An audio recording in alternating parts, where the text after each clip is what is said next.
What up guys, these are the new FuriBee VR01 FPV goggles. As you can see, we've got diversity on here. We've got sort of the standard antenna and then this nice big patch antenna. So the range on this and the signal should be very good. I'm expecting great things from this. And it's only about $40, I think, about £35, $40. So it's really cheap. It's got a 4.3 inch screen, which is nice and big on your face. And then you'll see it's got a Fresnel lens in here that's going to make sort of the focusing on it quite good, so you'll be able to see it well. Unfortunately, we can't. There's nothing on the sides for us to change that focusing.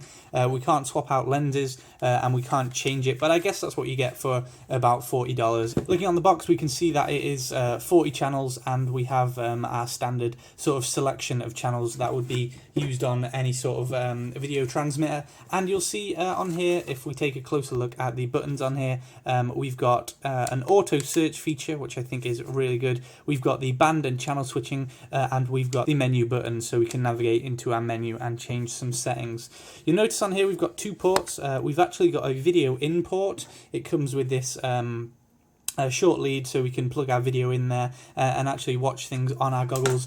And it's also got the battery DC in as well, which just comes with this standard plug, and that goes in there like that. So I think it's quite good. You know, you've got the option to watch your own videos or replay back on there, and then obviously you can put the battery in there as well. Unfortunately, this doesn't come with a battery, but you know, it'll take your standard 2 or 3 cell sort of battery, so you can just whack that on, maybe put it in the top there, or some Velcro on the back of the headrest. So let's go ahead and power it up and take a look. So we've gone ahead and powered it up, as you can tell, and we've got the tiny little mini camera going on there, which is transmitting video. So if we go ahead and press the auto search button, then it should search, and hopefully...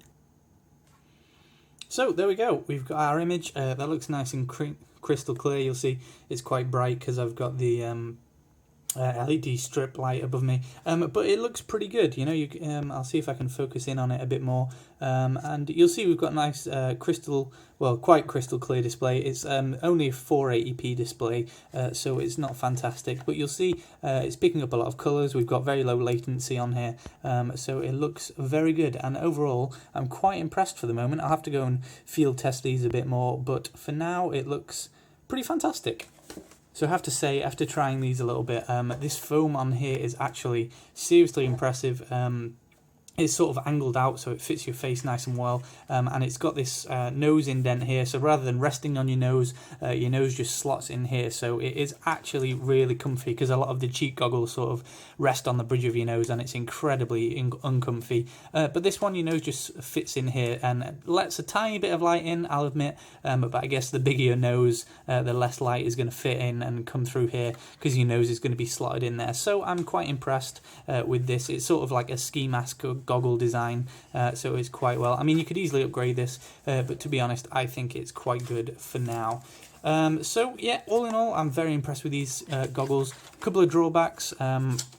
Obviously, the fact that it doesn't come with a battery, but for something so cheap, I'm not sure I can complain about that. Obviously, we've got diversity. I'll go out and test these and see if they really work, see if they're cracked up to be. We've got the auto search feature, which is really nice. Don't have a DVR, which is a bit of a letdown, but for so cheap, you can't complain. So overall, I'm really impressed with the goggles personally. The view on this and the resolution is quite good, and I can personally see it perfectly with this lens. I know people who might use glasses or who are a bit older and don't have a good eyesight might want something with sort of the adjustable lens, but for younger people, I think this is an absolute must-have for sort of your first set of goggles, and I'm really impressed with these. So well done, Gearbest, well done, FuriBee, because you made a good product here. Check it out, links in the description, and I'll see you next time, guys. Peace out.